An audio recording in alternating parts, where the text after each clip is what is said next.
மாப்பிள்ளை சாம்பார் ரைஸில் கஞ்சி பண்ணலாம்.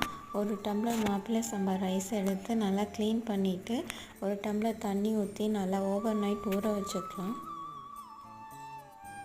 மார்னிங் இந்த தண்ணி எடுத்து வடிகட்டிட்டு இந்த ரைஸை மிக்சியில் 1-2 அரைச்சிக்கலாம்.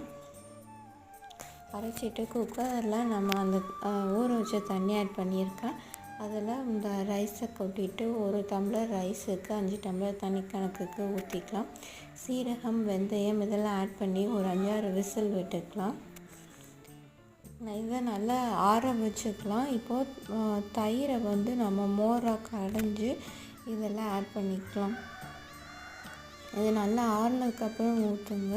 நீங்கள் தேங்காய் பால் கூட ஊற்றி சாப்பிடலாம், அதுவும் நல்லாயிருக்கும்.